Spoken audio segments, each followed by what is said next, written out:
Welcome to It's Your Space. I'm Mary Cox, Seattle-based, New York-bred interior designer who firmly believes that subconsciously, design choices psychologically and physically influence how you feel in a space. This podcast will introduce you to the science behind how your environment impacts your well-being. I'm often asked what my process is for designing a space. It's easy. I listen. Because the truth is, you actually know what you want, and I know how to get you there.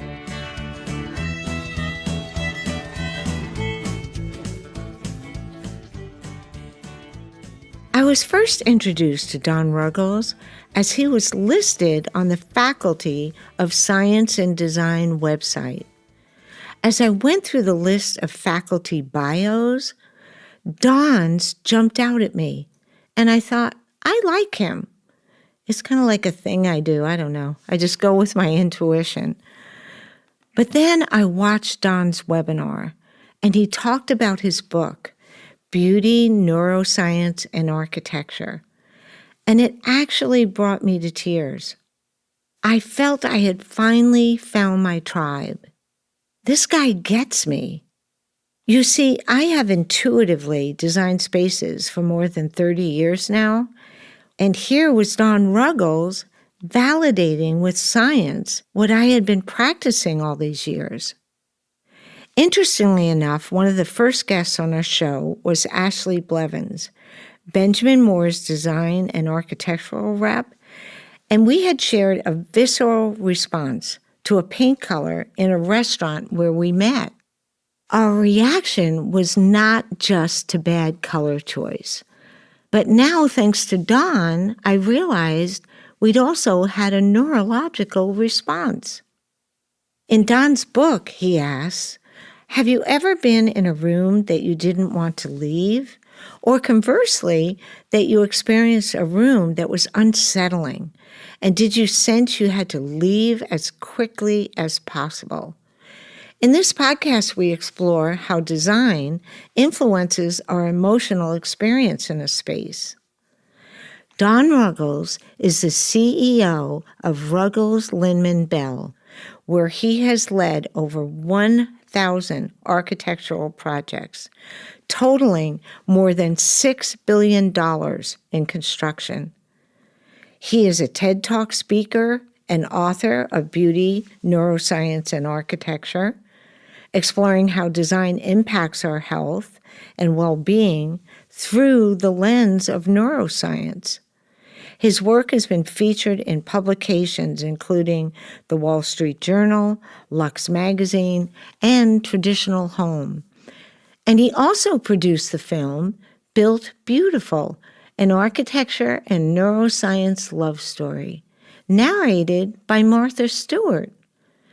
Don is a leading voice in the emerging field of neuro-architectology, blending beauty, science, and psychology to create healthier built environments.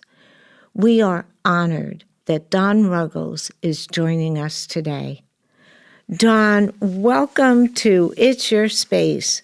Thank you so much. I'm honored to be with you all today.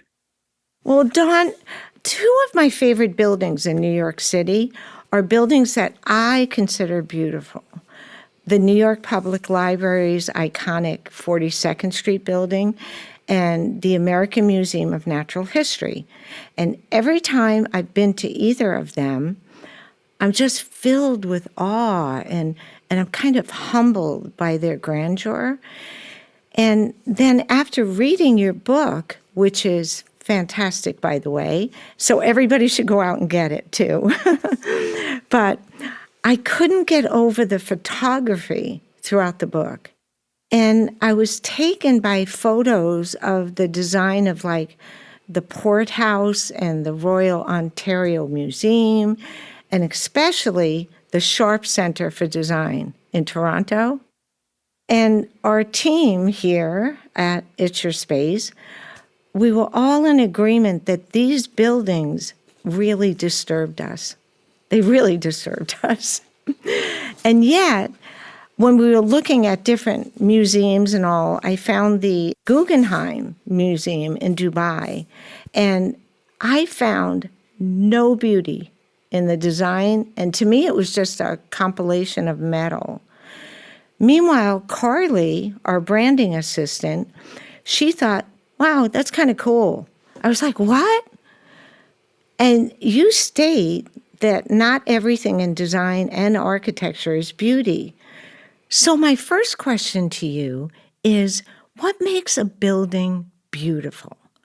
Is there a difference between beautiful and cool? So the difference between you and Carly is probably a learned response that Carly has that you haven't acquired in your lifetime. And that's not to mean that you're, deficient in any way. It just means an experience that Carly has had that probably resonated with her in a really positive and pleasurable way. Well, that was recorded in her brain and became a pattern that her brain knows is a pleasurable experience. Now, what I would say is there really are two kinds of beauty here that we're talking about. There's the acquired beauty, which is what I just referred to, which is as you go through your life, you acquire pleasurable experiences and patterns that are unique to your life and that have influenced the neurological growth of your brain. So the circuits are in place to respond to if that pattern is repeated, then it creates a pleasure response. So that's acquired beauty. And it's unique to every human being. That's where the saying comes from, beauty is in the eye of the beholder. The other side of the equation is beauty's in the brain of the beholder. And that's a saying that I believe originated with Anjan Chatterjee, the neuroscientist at University of Pennsylvania. And there are patterns that we're born with. Our operating system that comes with our DNA has evolved with patterns that humankind has evolved with over millions and millions of years. And when those patterns are repeated, then it initiates the mesolimbic reward pathway in our brain, which then puts dopamine and oxytocin into our bloodstream and makes us feel well. And if it's a particularly acute, then that well feeling results in the statement, it's beautiful. So the New York Public Library is made up of a pattern that humankind has lived with for millions and millions of years. In fact, when babies first open their eyes, they have to find the pattern that's in that library, and the child has to find the pattern to survive. So it equals survival for the child, but it also equals nourishment and love and empathy. So that pattern for the rest of our lives can initiate the mesolimbic reward pathway and create the release of dopamine and oxytocin into our system, which makes us feel, have a sense of pleasure. So two types of beauty, acquired and inherited. And the inherited beauty is initiated by our brains recognize patterns. And as I mentioned, one of the patterns is the facial pattern, otherwise known as bilateral symmetry. Two other pattern types that I believe humankind evolved with are biomorphic patterns, which are curvatures and angles from mostly the human body, but any living, creature. And then biophilic patterns, which are flowers, bushes, trees, etc., grasses. So those are all patterns that we evolved with. Before there were buildings, before there was language, we were living with those patterns. A tree canopy is a particularly important pattern in the built environment. What happens overhead is important to releasing or creating a sense of pleasure or a sense of stress. So heating ducts and electrical conduits are not patterns that we recognize. But if you look at some of the great ceilings of Gothic churches or monasteries or even beautifully designed residential spaces, the ceiling has been, worked on and paid attention to, and the patterning that's happening overhead is actually signaling that you're perhaps under something similar to a tree canopy. So, well, we evolved, tree canopies are probably the first site of protection for humankind. So before there were buildings, before we were even maybe living in caves, we were living under trees. Interesting. I've always been fascinated by you speaking about beauty being part of our DNA.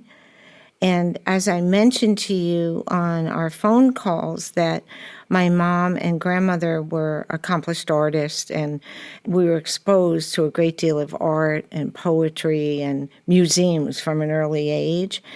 And it makes sense to me that out of 6 children that we all sought creative livelihoods. But I never put that together until listening to your talks, reading your books, watching your documentary, like, oh, this is in my DNA. Well, the autonomic nervous system is the key here to understanding how we process patterns in our environment and whether it's a survival response or a pleasure response. So your DNA is instructing you or letting you know that what you're looking at is acceptable, is going to result in possibly a pleasure reaction. Now, some things in your DNA, maybe happening upon a really big snake or some jagged rocks, those are survival responses that are built into your DNA. So your body is always looking out for you. I mean, your brain is your security system. It's protecting you first and foremost. So survival is the number one aspect of what your brain's doing for you. But then also it's looking for pleasure, which is food and water and love, if you will. So survival and pleasure are the two primary emotional states. So, well, and what's important here for architects and designers is that those emotional states, survival and pleasure, result in the feelings of avoidance and approach.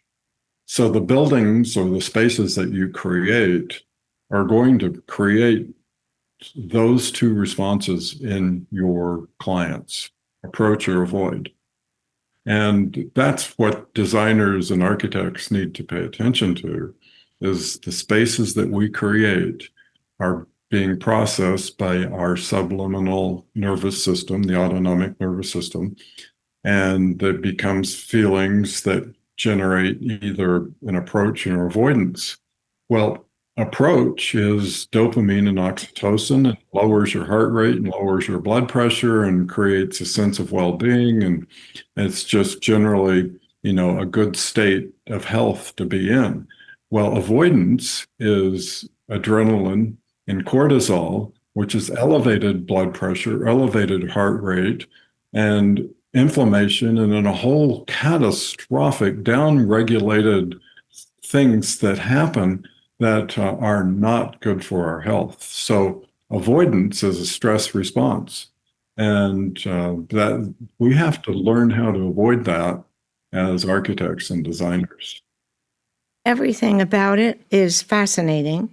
And I know you talk about, so I think it ties right into this, neuro-architectology, if I pronounced Yeah, it right. you did. What is that? That's a term that I trademarked, and it's architecture and design combined with biology, psychology, and neurology. And those are all fields that designers and architects should be aware of: biology, psychology, and neurology. Those fields of thought affect what we do as architects and interior designers. So it was an attempt to kind of pull different disciplines together under one umbrella. Wow. Most spaces that we're designing, we have to accommodate sound into it. I mean, we're thinking about how's the sound going to affect it. And I recently heard on Mel Robbins' podcast, she has a popular podcast, and it was an interview with a cognitive neuroscientist. And her name was Amishi Jha. I hope I said it right. But she talked about music and neuroaesthetics. And the impact on spaces is particularly relevant in creating calming, restorative environments associated with high stress. So I was listening, thinking, yep, this ties right in. And since beauty takes all forms, and we're talking about our senses, do you find that music affects our health as much as our spaces do? Well, scientists know that certain sound waves generate a sense of health and well-being. Absolutely. And I listen to music all the time, and I've been trained as a musician. Music's an important part of my life, and I think that there's a certain tonal range that and cadence that is pleasurable. And then there are tonal ranges that aren't pleasurable, which actually create a sense of uniqueness and curiosity and even stress. So excitement, if you will. My son took me to a concert recently that was Tool, which is, very, very artful, heavy metal, kind of discordant music. It was incredibly exciting, really interesting. The art was astounding, but overall, the experience was not what I would call pleasurable. It was more on the exciting awe side. So anyway, the point here is that music has an incredible effect on our brains, particularly the brain waves that we respond to in a positive way, that lowers our heart rate, lowers our blood pressure, creates moments of, elevated thought and epiphanies. All of that's really important component of music. And do you find that when you're designing a building, is that in your head? Are you thinking of how will the sound in this space resonate with people that come in? Those are incredibly important considerations. You can design the most visually beautiful room ever, and if there's bad sound in there, people are going to be uncomfortable. If there's bad smell in there, people are going to be uncomfortable. So it's about all the senses that you have to take care of here. My firm designs a lot of residences, and many times I've used certain pieces of music to inspire the architecture. In fact, as we're producing the design drawings, the music would be playing in the background. So there would be this linkage between the mathematics and the order of the music to the mathematics and the order of what we were putting on paper.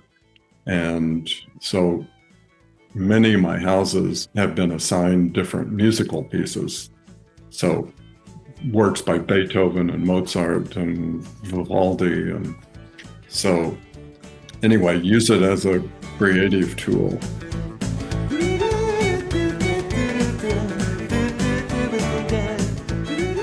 And that's just the beginning. Don has so much more to share with us. So tune in to It's Your Space to hear part 2 of our groundbreaking conversation. You won't want to miss it. I hope that this podcast will help empower you and teach you how to pursue your vision for your home by becoming aware of how design elements make you feel. We have many creative and inspiring guests joining us in future podcasts, sharing their knowledge and experiences with holistic design. And we're very excited about hearing from all of you and learning about your reactions to different design components. We welcome your comments and likes, and of course, would greatly appreciate you subscribing to our channel. Till next time, remember to start listening to yourself, because it's about you. It's your home. It's your space.